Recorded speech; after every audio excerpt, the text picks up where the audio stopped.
Good evening, everyone. My name is JD Bredenbach. I'm the founding director of Sterling Marketing.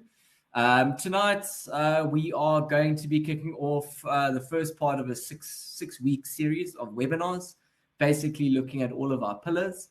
And tonight, we're going to be discussing more aptly marketing strategy and why we think it's so important, why it's so pivotal in our business, especially when we have new clients joining us. And taking you through a little bit more of the understanding of why we're doing it.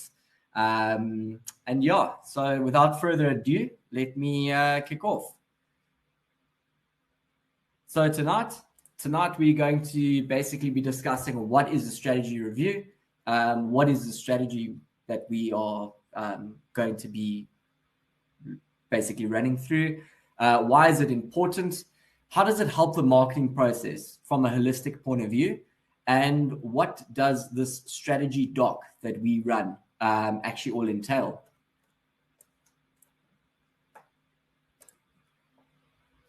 Alrighty, so what is a strategy review? Strategy review is basically a deep dive into understanding our clients' business models, understanding their products and their service offering. When it comes to you need to know where you come from in order to know where you're actually going. One thing that we find is very important is we need to break it up and actually have a holistic understanding of all of our clients' pillars. The pillars that we believe are the most important when it comes to any marketing service is obviously basic social media management, your brand and your business development, which is basically just understanding what items you're selling. Are you selling a low ticket item, a high ticket item? What is your products and services? Are you upselling to clients? What is your niche? What is the price you pay? Pretty much how all of that pretty much works together and grows into your business. As well as just basically your client onboarding process, which is also very important. What is the average journey of should a client come through to your doors? What process do they follow from being a lead to being qualified to signing and then paying? What is that process and what does it look like? Also, we take a look at our direct outreach side. Basically, that is where we hyper target and pretty much look for the top 5% of prospective clients and taking them through a messaging sequence that we'll be discussing in our next webinar in a lot more detail, funny enough.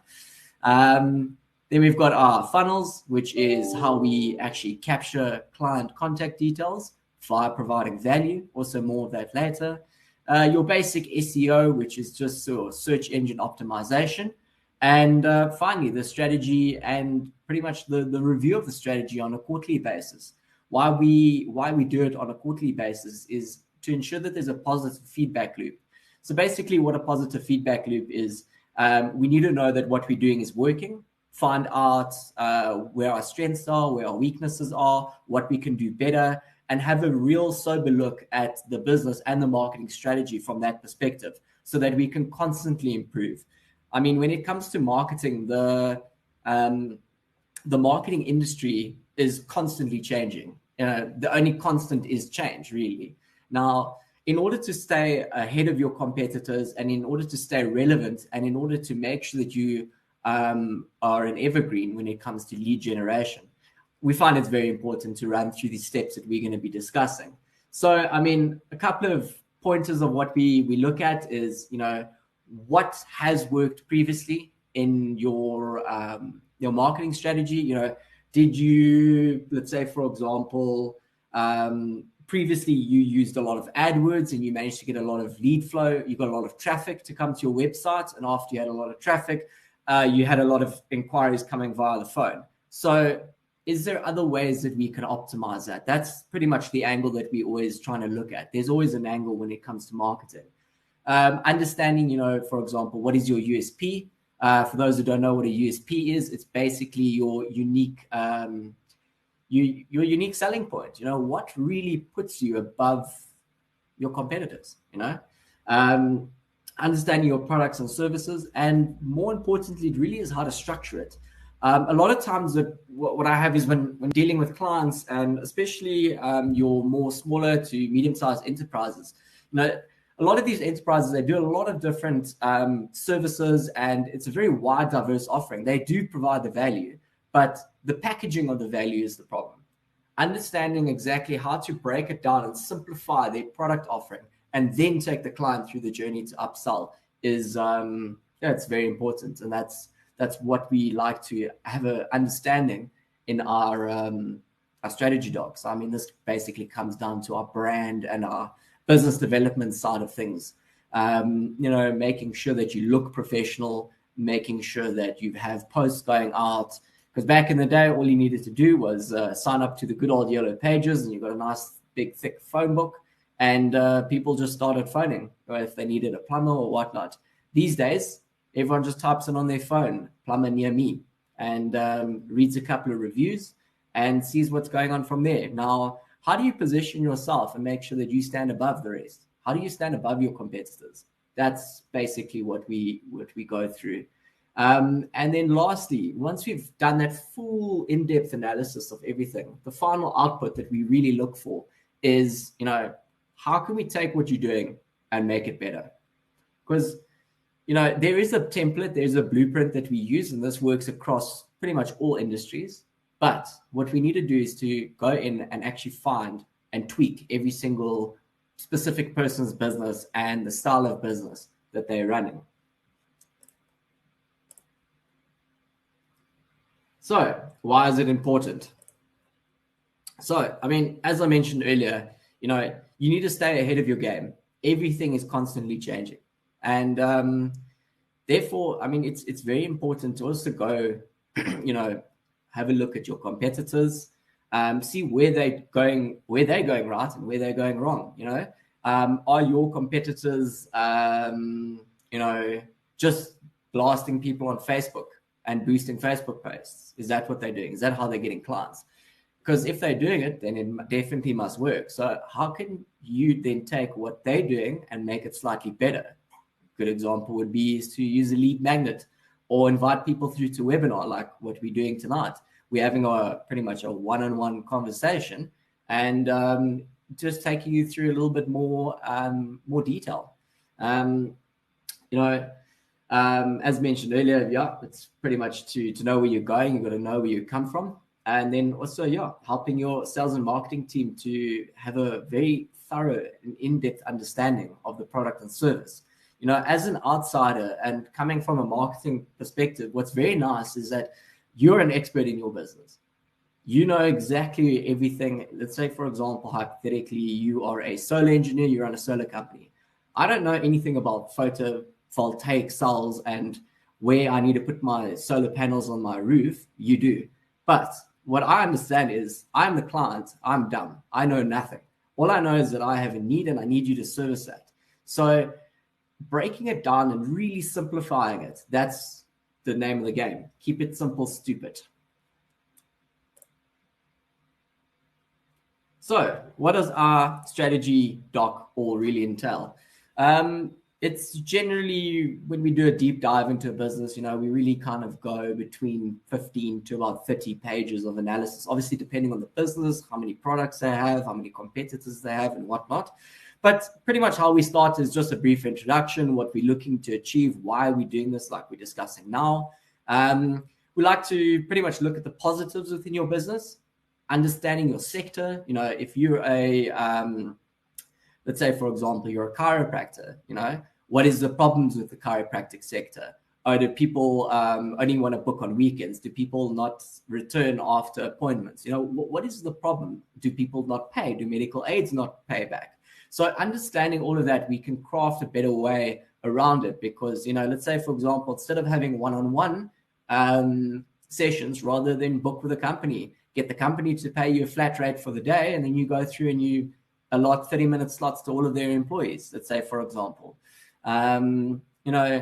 We need to also understand, how strong your brand recognition is, your flow of leads, as I mentioned before, and all of the basic pillars. So, just understanding everything really just from a big holistic perspective. After we've looked at the positives, what we need to do as well is go through and look at the negatives as well. There is both positives and negatives within everything, and in order to understand everything, you need to know the good and the bad, and that is only just going to make our job easier and also create the client's journey much easier. Right.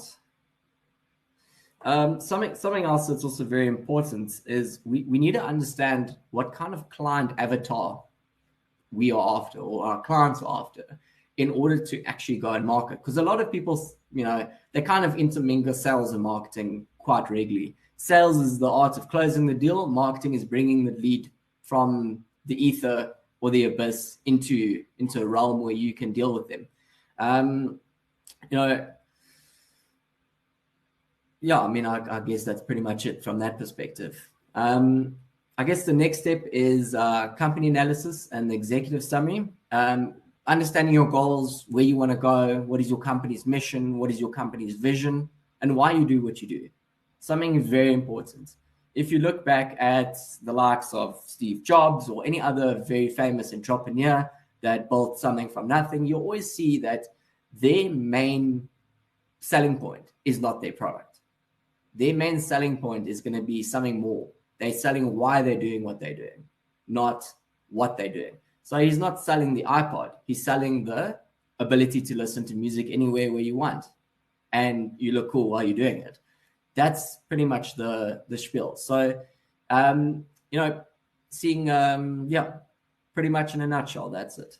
Your current marketing strategy analysis, going through, like I mentioned earlier, understanding where you're coming from and where you're going. We need to look at what kind of social media accounts you're running. Where have you had success? Where have you gotten your clients from? Do you only get clients from referrals? Do you get clients from LinkedIn? Do you get the clients from Facebook? Where do people know you from? Do they know you from talking on radio? Do they know you from talking on TV? Are you doing that? If not, would you look to do that? There's various different ways that we can go about it. If someone's using AdWords and they're doing quite well from that perspective, how can we tweak that going forward? These are the kind of questions that we asked ourselves. Something else is our competitor analysis, as mentioned earlier as well. Really understanding what our competitors are doing. Is our product better than theirs? Are we going to be able to out-niche them? There's a lot of different ways that we can do it. One thing that is also very important that we must actually all remember is, unfortunately, when it comes to marketing, it is a pay-to-play environment. He who has the deepest pockets will get the most amount of leads. But just because you're a small to medium enterprise doesn't mean that you can't also get leads. You just have to be a little bit more clever around it. And that pretty much all boils down to having a different strategy, being able to out-niche your competitors, etc. Something else also, as like mentioned earlier, talking about the client avatar, where are your clients based? What does your ideal client look like? If you had to sit back and think, really, out of your entire business that you have, where's the top 20% of your earnings come from? And what demographic are they? Is it a male over the age of 45? Is it a female under the age of 20? If it's a female under the age of 20, where are they based? Are they based mainly in your bigger cities, or are they on the outskirts of the towns and more rural areas? What kind of client are you really after? And then you understand how to find them. So I mean, basically our proposed marketing strategy is going through, and once we've done that whole analysis, we'll do the proposed marketing strategy, which we're going to look at the social media management. What are you doing? How can you improve it? Look at your brand, look at your logo, look at the look and feel of your business, understand the business development point of view. Is your product and service offering so finely waxed that we don't have to do anything? Or should we rather group and create 3 core pillars to look after, instead of having 10 different services that you're trying to sell? Because no one's going to listen to you for 10 different services, but 3 is the elevator pitch. That's what you want. Direct outreach, would that work for your business? Would that work for your type of client? You still need to be proactive in this game. You need to be proactive and go out and fetch business, especially in this day and age. And a lot of sales teams we find are quite apathetic, like they're a bit scared now with Popia coming in to full force. They're scared to pick up the phone, really. So this is a very proactive way to go out and really target that ideal, typical client avatar that you're looking for. Look at your funnels. Are you currently using any funnels? What kind of funnels are you looking to use? What kind of funnels do we think will work for you? Is it a lead magnet? Is it a blog? Is it a webinar? Is it book a meeting to find out more? I mean, there's so many different ways that we can craft this and put this together for you. And yeah, so that is basically the holistic core of what we go through and what we do. Now, as mentioned earlier, before any single one of the clients that we have, that we deal with and assist to grow their business, these are the first steps that we take them through. Now, if this is something that you'd be interested in doing, what do? We will set up a discovery call with you, 15 minutes, run through, get a brief understanding of your business. From there, we'll go create a brief presentation for you, run through the core elements. And then what we say to everyone is, for 1,500 Rand, I mean, we've discounted it severely. I mean, almost 60, 70% down from our usual rate. The reason why is we're here to provide value. We are looking to enable strategic growth for all of our clients and prospective clients. And what we say is that we are so confident that we believe that this works and this actually provides value that we are willing to give 100% of the funds, that $1,500 back to you if you do not see the value. But if you'd like to find out some more information, later we'll be posting the Calendly link where you can book a quick meeting with Jamie Lane. She's our sales and marketing specialist at Sterling. And there we go. That's everything from our side. Thank you so much for joining. And yeah, we look forward to hearing back from you soon. Have a fantastic evening. Cheers for now.